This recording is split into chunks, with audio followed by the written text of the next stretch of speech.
Olá, queridos alunos, queridas alunas, sejam todos muito bem-vindos à nossa aula de hoje. Eu sou a professora Marilaine e hoje nós vamos estudar a aula 125 de língua portuguesa para o 8º ano. Para a aula de hoje, você vai precisar do seu caderno de língua portuguesa, da caneta e do lápis, a borracha e o apontador. E o assunto de hoje será o estudo da parte 5 das tipologias textuais. E hoje nós trataremos do texto expositivo. Os objetivos para nossa aula são conhecer as características dos textos expositivos. Bom, pessoal, o que é um texto expositivo, né?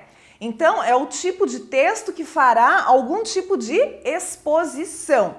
Então, a exposição, ela vai ser utilizada para apresentar o conteúdo, né, de um determinado tema de forma clara e convincente, explicando e desenvolvendo as ideias, né, relacionadas a esse determinado assunto.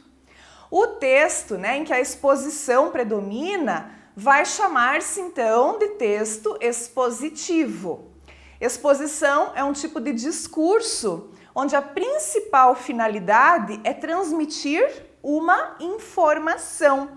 Então, o que a professora está fazendo agora na aula, né, expondo para vocês um assunto, então este texto que eu estou falando aqui trata-se de uma exposição.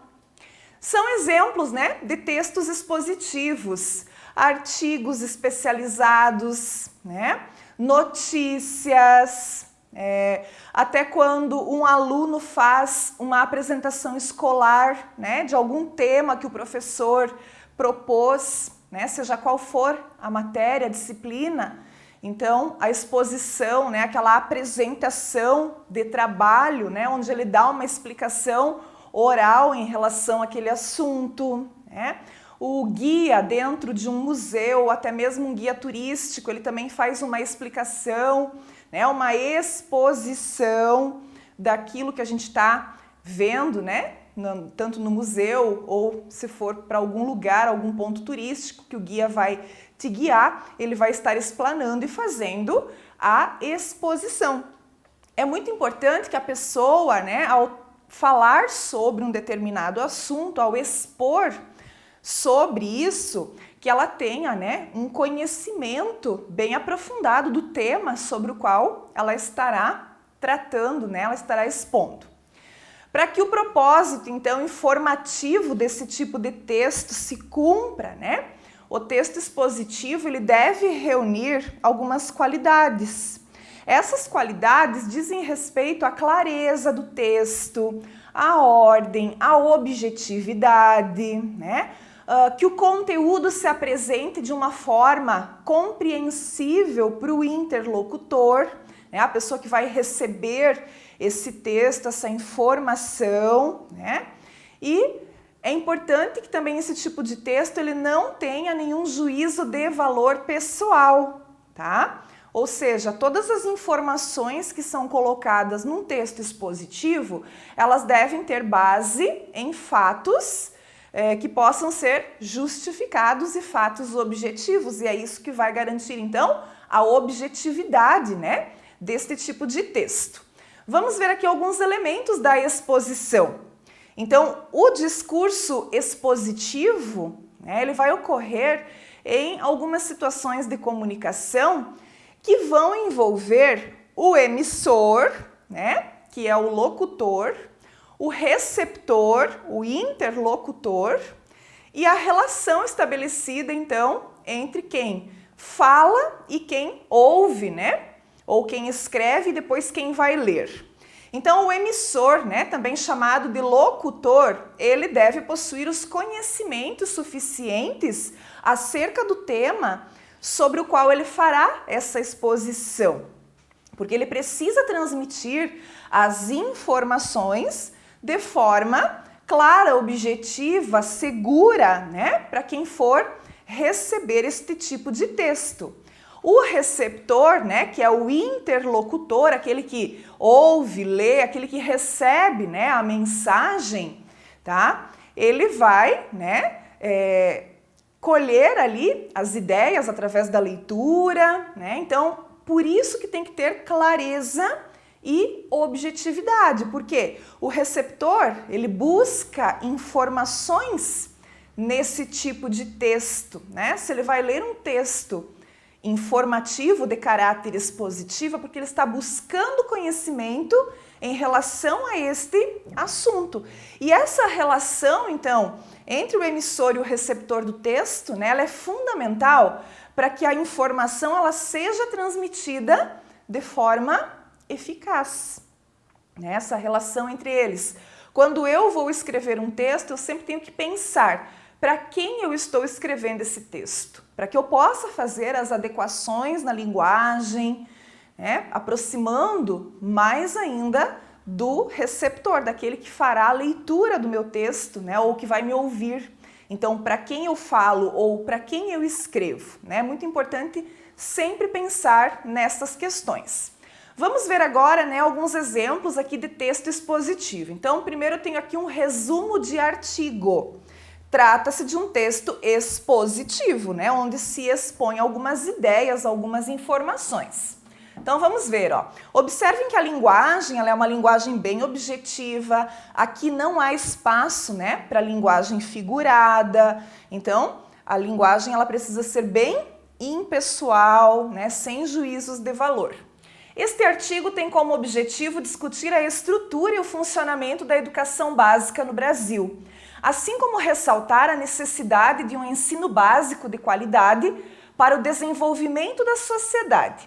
Levando em consideração as mudanças contínuas do mundo globalizado, esse estudo também se propõe a situar o papel das mídias e tecnologias de informação e comunicação como uma das ferramentas capazes de potencializar a aprendizagem em sala de aula. Então aqui é um resumo do artigo, é um texto expositivo.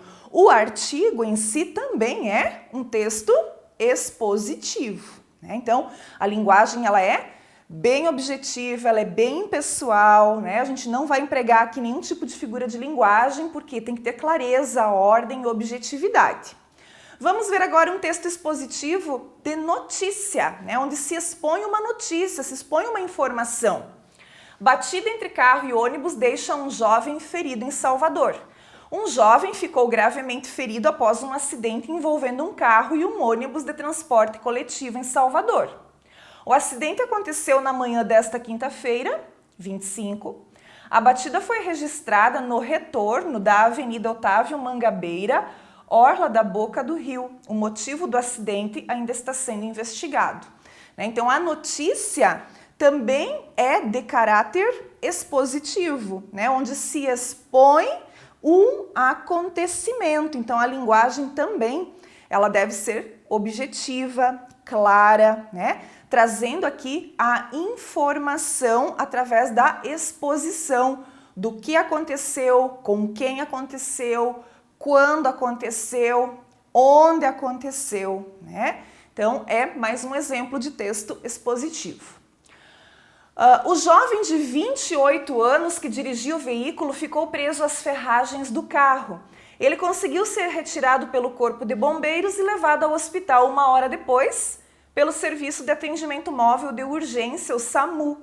2 crianças também ocupavam o veículo, mas só tiveram ferimentos leves. De acordo com o motorista de ônibus, o carro tentou fazer uma manobra para fugir do semáforo. Nenhum dos passageiros se feriram no acidente. É a continuação, né, da notícia, que foi um pouco mais além, ainda detalhando um pouco mais este acontecimento, né, expondo ainda mais detalhes a respeito deste acidente. Quanto à estrutura do texto expositivo, né, vamos falar um pouquinho de que forma que os parágrafos de um texto expositivo, eles podem ser estruturados. Então, nós começamos com a estrutura dedutiva, em que a ideia principal, ela encontra-se no início da notícia, tá? E, na continuação, o texto ele se desenvolve. Então, o principal está no começo e depois ele vai se desenvolvendo. Vamos ver o primeiro parágrafo, então, dessa notícia, que trouxe uma estrutura dedutiva. Ó. Um jovem ficou gravemente ferido após um acidente envolvendo um carro e um ônibus de transporte coletivo em Salvador. O acidente aconteceu na manhã desta quinta-feira, 25. A batida foi registrada no retorno da Avenida Otávio Mangabeira, orla da Boca do Rio. O motivo do acidente ainda está sendo investigado. Então, além do título, né? A informação principal, ela está centrada no começo do texto e depois é que esse texto ele vai se desenvolver, né? Então, isso a gente chama de estrutura dedutiva, trazer a ideia principal para o início do parágrafo. Temos também a estrutura indutiva, né? Qual é a ideia principal aqui? Quando a ideia principal aparecer no final do parágrafo. Vejamos como fica então esse mesmo parágrafo, né? Só que agora reescrito de maneira indutiva. O motivo do acidente que aconteceu na Avenida Otávio Mangabeira, na Boca do Rio, ainda está sendo investigado. Uma batida envolvendo um carro e um ônibus, nesta manhã de quinta-feira 25, deixou um jovem gravemente ferido. Veja que anteriormente, né, na estrutura anterior, essa informação final, ela apareceu por primeiro, né? E agora, na estrutura que a gente vai chamar de indutiva, a ideia principal da notícia, ela foi deslocada para o final do parágrafo, né? Então, existem várias formas da gente construir estes parágrafos, dando maior ênfase à ideia principal no começo, ou colocando essa ideia principal para o final do parágrafo, né? Então, são várias possibilidades que você tem de construir, né, um texto expositivo. Temos também a estrutura paralela, né? E a estrutura paralela, então, o parágrafo, ele é formado com uma sucessão de ideias em que uma ideia não fica subordinada à outra, né? Então, vamos ver, ó. Uma batida aconteceu na manhã de quinta-feira, 25, na Avenida Otávio Mangabeira, na Boca do Rio. É uma ideia que não está subordinada a nada, né? Essa é a primeira informação. Um jovem ficou gravemente ferido em um acidente envolvendo um carro e um ônibus nesta manhã. Então, é outra exposição de ideia, né? Estruturas paralelas, ou seja, que trabalha com a sucessão de ideias não subordinadas, né? Então, é mais uma forma de construção desse parágrafo dentro do contexto expositivo. Muito bem, então, pessoal, agora você vai lá para os exercícios, né? Onde você vai ter acesso lá à atividade que fala a respeito desse tipo de texto, né, da exposição. Não pule essa etapa, ela é muito importante para a fixação do conteúdo. Muito obrigada pela sua atenção e a gente se vê nas próximas aulas. Até mais!